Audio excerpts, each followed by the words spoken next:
Hi there, so this week's column is about mattifying, so kind of making very shiny, greasy looking skin look smooth and matte. Now, in the interest of full disclosure, I'm going to tell you now that I don't really want to recommend loads of products to you because testing is still going on for the column. So to be completely honest with you, things are still out with testers. I still don't have the results. I'm not someone who suffers from greasy skin. My skin is really dry. So I felt it was wrong for me to test things myself. So I've given them to a variety of women and a couple of men to test them out to see if they work. And I don't have the results in, so I'm just going to give you a few tips on what you can do that I know work, but for specific product recommendations, other than the ones I specifically recommend here, then please refer to the column. So, mattifying products. People who suffer from very shiny skin generally have too much oil in their skin, or they have an imbalance of oil. This can be a good thing in that as they get older, they're less likely to get wrinkles. So somebody with very oily skin will probably age better than someone like me, for example, because I have less oil to smooth things out. So it's not a bad thing. However, I know it drives people absolutely mad that when they put their makeup on, it suddenly looks very greasy within half an hour and it starts to move and so on. And there are certain things you can do to combat this. Lots of people assume that very shiny, oily skin is exclusively young skin, and that really is not the case. I have met lots of women who have real problem with grease and oil, and they're well into their 50s. And like I say, much as that has its benefits, I can appreciate it's very annoying. Also, lots of women, when they're going through the menopause, can often end up with sort of teenage skin again, which can be very frustrating. So that would apply to them also. This column would apply to them also. So there are a few things you can do to help. The first thing you want to do is cleanse. Now, I'm obsessed with cleansing. It is absolutely the cornerstone of good skincare routine. It's, in my opinion, the most important thing you can do for your skin. Always cleanse properly.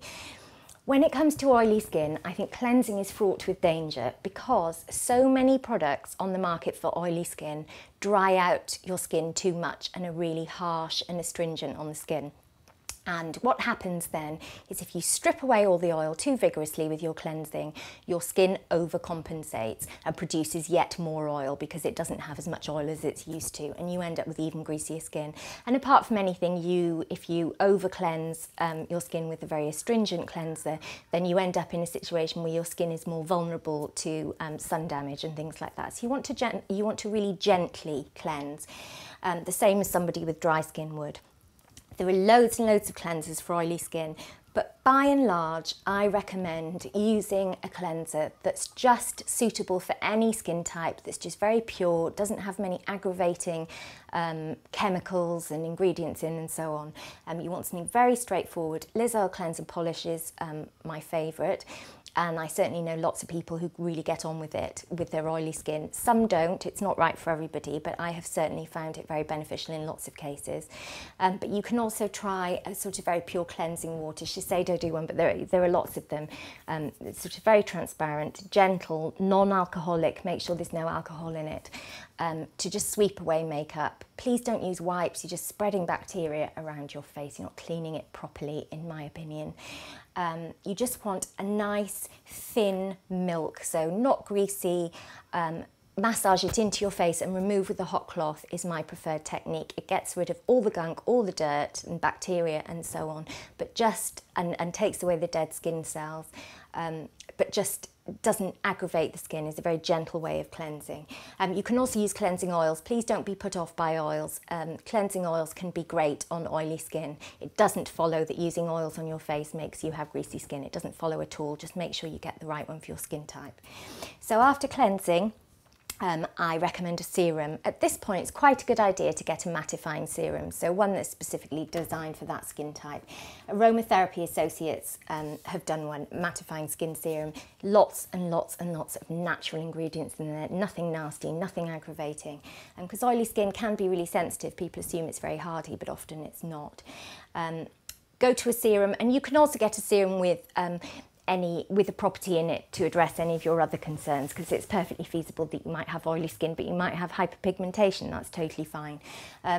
The joy of serums is that they're almost always oil-free, so you won't have anything to clog up your pores and so on. So you're pretty safe with serums on the whole. Where you really need to start thinking about your skin type is with your moisturiser. With a moisturiser, you definitely want an oil-free moisturiser. You don't want anything that's going to clog up the pores. You don't want something to make your makeup even more slippery and more likely to move. So you want a mattifying oil-free moisturiser. I've only put a couple here because they're ones I'm prepared to recommend because I know about them. But as I say, there are many being tested currently. So this one is lovely by Caudalie. Again, very gentle, very natural product. Moisturising mattifying fluid, so you would just use it as a day cream over your serum, because moisturising is still really important. Don't make the mistake of not moisturising because you think it's going to make your skin greasy. It's incredibly light, smells delicious, incredibly light, gives a lovely base for makeup as well, a really nice sort of velvety base for makeup. And I've just rubbed it into my hand and it's just vanished because my skin's so dry. It's just completely vanished because it's such a fine fluid. It's just gone. Lovely, lovely base. I love this range. It's by Dove Spa. I feel like nobody knows about this range, but Dove of creamy soap bar, whatever they call it, cleansing bar range, have this really great range called Spa, which is a little bit more expensive. And they've done this mattifying gel cream, which is a lovely product. The whole range is very good actually, Dove Spa, I'm a big fan of it. Shiseido do a lovely range as well for oily skin, for mattifying. Anything like that, something very light, something very oil-free, and something that just disappears into your skin and has a bit of grip to it. Like I've just rubbed in that Caudalie one, and it's just, it doesn't feel slippy, it's got a bit of a grip to it. It's not a tackiness, but you can't easily rub your fingers across it. A bit like a rubber band, I suppose. It's that kind of feeling. You want that. So move on to your makeup, then you want to use an oil-free foundation, and I've mentioned some in the previous foundation column, and you should be able to find one there. Then what is really important with oily skin is what you do afterwards. I mean, of course you can use a mattifying primer and that works really, really well. But afterwards is when you can really start to take control of it throughout the day without washing your face and starting again. The most obvious way of doing this is with powder. So face powder, you just want a mattifying pressed powder. This one by Autograph from Marks & Spencer is very, very good. You want a fine finish, because I've often found that with oily skin, when it's powdered, if the powder particles are too big, they sort of settle into cakey patches and it's not even. It would be fine on drier skin, but with oily skin, it tends to get a bit congealed. So you want one that's very, very, very fine. So when you do that with your finger, it sort of disappears. Very, very finely cut particles. This fits the bill well. Loose powder as well is totally fine. Loose powder tends to be finer on the whole. This one by Laura Mercier is really good. Smooth Focus Pressed Setting Powder, Shine Control. And I have found that it doesn't cake, it doesn't migrate, and it keeps things really matte for a long time.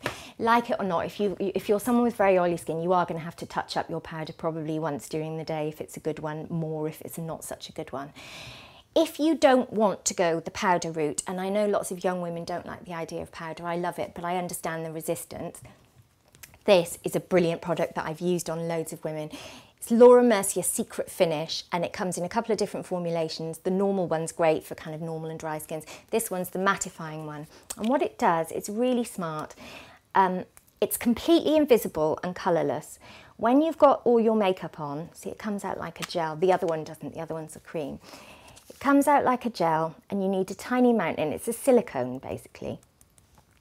And you take it with your ring finger, and when you've got your makeup on and you just need to touch up and you don't want to add yet more powder, yet more makeup, you just pat it on the skin with your ring finger, and the shine just disappears, but without adding gunk onto your face. It's a brilliant product, and you need such a small amount that will last you a really long time. There are similar things on the market. There's a Shiseido stick that does the same thing, that's kind of maybe a bit more handy, but I really, really do love the Laura Mercier one, and it just gives you a great opportunity to touch up without caking it on. And also because it's invisible, you can touch up as many times as you like and it just comes off with your cleanser. You also may find that a facial spritz helps just during the day. If you spritz a kind of watery spritz on, it keeps your skin moisturised without adding yet more oil, kind of keeps your skin hydrated, because it's perfectly possible to have very dehydrated skin that's also very oily, because dehydrated skin lacks water, dry skin lacks oil. So they're very, very different things, as I've said before. You can easily be dehydrated and oily. If you're somebody who suffers from spots and acne, please refer to the column I wrote on spots and acne, and also consult your doctor. Quite often it's something that can be sorted out with medication. Finally, I wanted to mention these because they're so unfashionable. People hate them, but I just think they're genius. One of my regular readers, actually, Katie Lindemann, her name is, has very shiny skin, and she swears by these, not this particular brand, but she swears by oil control blotting papers. Now, these are not the same as those powder papers that you can get, those sort of sheets of paper impregnated with powder. I personally think they're completely useless. They just look completely unnatural, like you've puffed flour on your face. These are different. It's just like blotting paper for the skin. There are cheap ones, there are expensive ones. These are by Shiseido. They come in a really nice wallet. They look a bit like a Rizzler, and you just press the paper on your skin during the day, and again, you're not adding any rubbish, but it's absorbing the oil and taking away any shine, and those are really helpful, and they couldn't be simpler to put in your handbag either. Just couldn't be simpler, just little pieces of paper.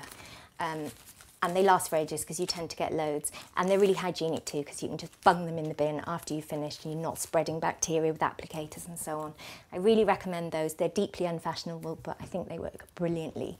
So thanks, Katie, for that tip. And that's about it. As I say, I don't really want to recommend specific products yet because I'm waiting for results, but I will be on comments to help you with any questions you might have if you have problems with oily skin.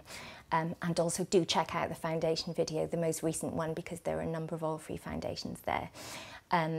It's also really important, by the way, I should just say, to get an oil-free foundation, because some foundations that contain oil can really change colour when they're on oily skin.